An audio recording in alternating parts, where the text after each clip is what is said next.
నమస్తే, నేను సిరి.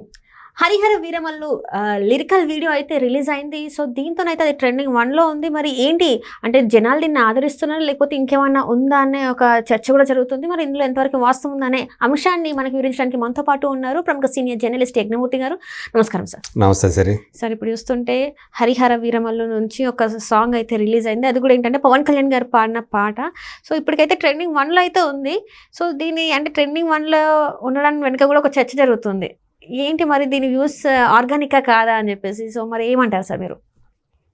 చాలా కాలంగా హరిహర వీరమల్లు సినిమా దానికి సంబంధించిన అప్డేట్ ఏ ఒక్కటి వచ్చినా చాలు అన్నట్లుగా అభిమానులు ఎదురు చూస్తూ ఉన్నారు.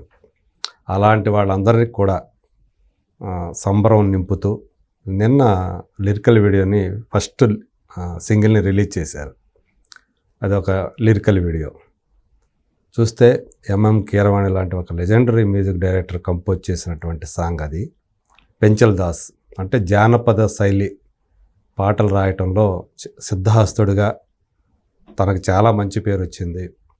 అతను రాసినటువంటి ఆ పాటని స్వయంగా పవన్ కళ్యాణ్ గారే ఆలపించారు. సో అది అభిమానులకి డబుల్ సంబరం అని చెప్పాలి.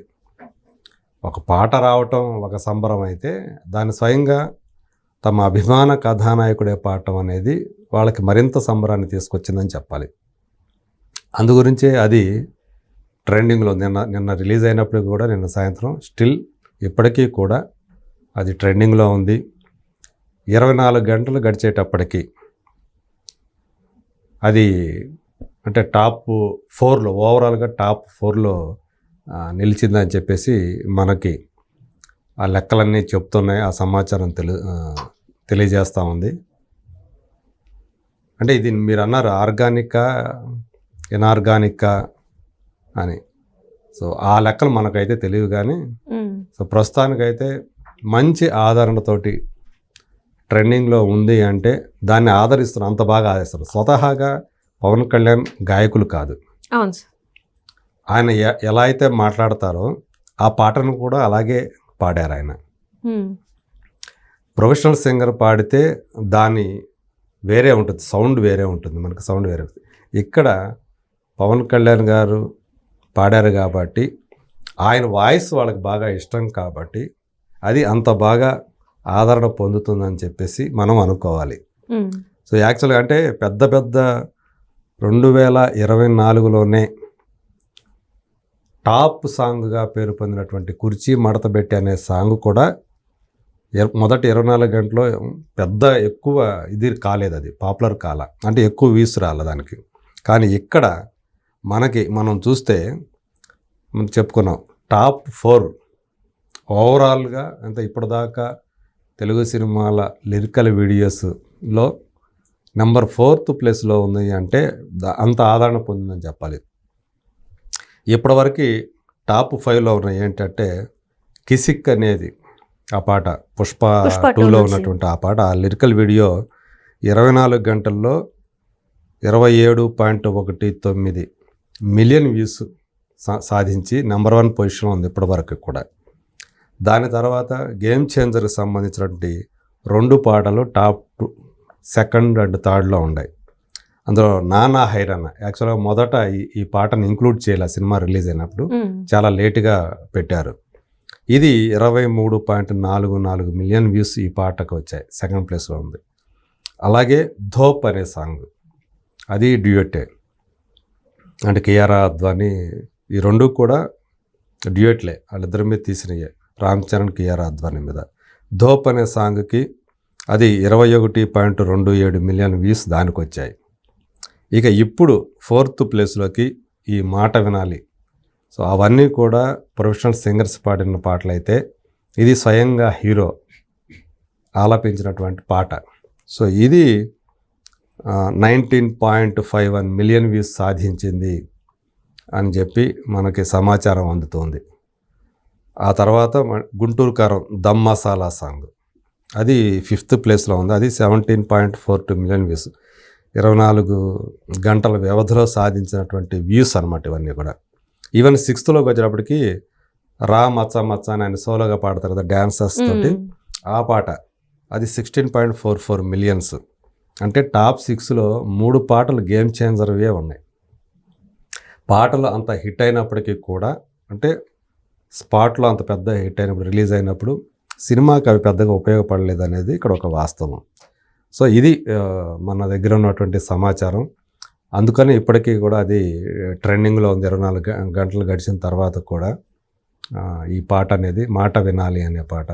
సో చాలా అందరికీ అర్థమయ్యే భాషలో, అంటే అక్కడ తన బృందంతో కలిసి ఆయన పాడే పాటగా మనకు కనిపిస్తూ ఉంది. కొంతమంది 7-8 మంది యాక్టర్లు కనిపిస్తున్నారు మనకు తెలిసిన వాళ్ళే. ఒక సుబ్బరాజు కానీ, ఒక సునీల్ కానీ, ఒక నాజర్ గారు కానీ, అలాగే రఘుబాబు కానీ, అలాగే అయ్యప్ప శర్మ కానీ, అలాగే కబీర్ దుల్హన్ సింగ్ ఏదో అతని పేరు ఒకటి ఉంది, అతను కానీ, మళ్ళీ ఇంకొక బాలీవుడ్ యాక్టర్ అనుకుంటా అతను. సో వీళ్ళందరూ కూడా ఆ పాటలో ఉన్నారు. ఒకరి పేరు మునిమాణిక్యం అని అడ్రస్ చేసినట్టు కనపడుతుంది. ఇంకొకరు అబ్బన్న సుబ్బన్న అని కూడా చెప్పారు. అయితే ఎవరు ఆ పాత్రధారులు ఎవరు అనేది మనకు తెలియదు. అక్కడ ఆయన మునిమాణిక్యం అని అడ్రస్ చేసినప్పుడు ఆ పాత్రధారి పేరు వాళ్ళని చూపించడం మనకి. సో అట్లా మొత్తానికి ఆ పాత్రల పేర్లు అయితే మనకు కొన్ని తెలిసినాయి. సో వీరమల్లు కొంతమందినేమో హెచ్చరించినట్టుగా అందులోని ఆ బృందంలోని వారిని, కొంతమంది చూపులు కూడా అలాగైతే మనకి తీక్షణంగా కనిపిస్తున్నాయి ఆయన వంక. గుల్ఫా అని కూడా ఫస్ట్ ఒకరిని అన్నారు కదా, ఏంట్రా గుల్ఫాలో చూస్తున్నావని అని కూడా అన్నారు కదా.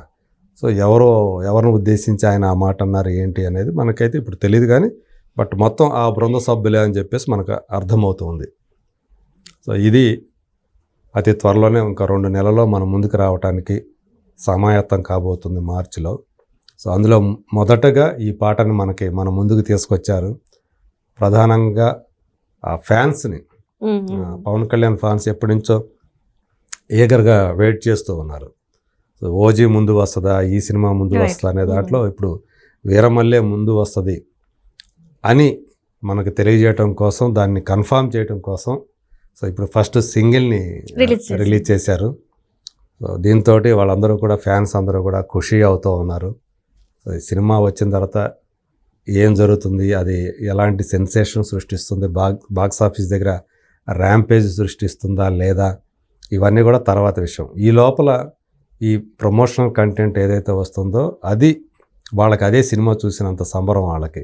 అందు గురించే అవి అయితే ఖచ్చితంగా ఆ ప్రమోషనల్ కంటెంట్ అంతా కూడా హిట్, సూపర్ హిట్ కాదు, బ్లాక్ బస్టర్ అవుతాయి. సో ఫస్ట్ వచ్చినటువంటి ఈ పాట బ్లాక్ బస్టర్ అని చెప్పాలి మనం.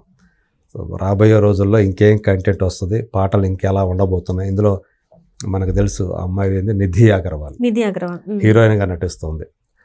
ఆమెకి అంది వచ్చినటువంటి గొప్ప అవకాశం అని చెప్పాలి. ఎందుకంటే స్మార్ట్ శంకర్ సినిమాతోటి హీరోయిన్గా ఆమె ఎంట్రీ ఇచ్చింది. పూరి జగన్నాథ్ ఆమెను ఇంట్రడ్యూస్ చేశారు. ఆ తర్వాత ఆమెకి ఆశించిన రీతిలో అవకాశాలు రాలేదని చెప్పాలి. అంత పెద్ద హిట్ అయినప్పటికీ కూడా ఆ తర్వాత కాలంలో ఆమె చేసిన సినిమాలు ఆమెకి పెద్దగా పేరు తీసుకురాలేదు. అందుకని ఆమె టాప్ లీగ్లోకి రాలేకపోయింది ఇప్పటివరకు కూడా. సో ఈ సినిమా ఆమెకి ఒక అంది వచ్చినటువంటి ఒక గొప్ప అవకాశంగా భావించవచ్చు. మరి సినిమా వచ్చిన తర్వాత ఆమెకి మరి ఈ సినిమాతోటి వరుస ఆఫర్లు ఏమైనా వస్తాయా రిలీజ్ అయిన తర్వాత ఏంటి అనేది చూడాల్సి ఉంది. ఇప్పటికైతే ఈ ఫస్ట్ సాంగ్ మాత్రం బంపర్ హిట్ అని చెప్పాలి. Right thank you so much sir.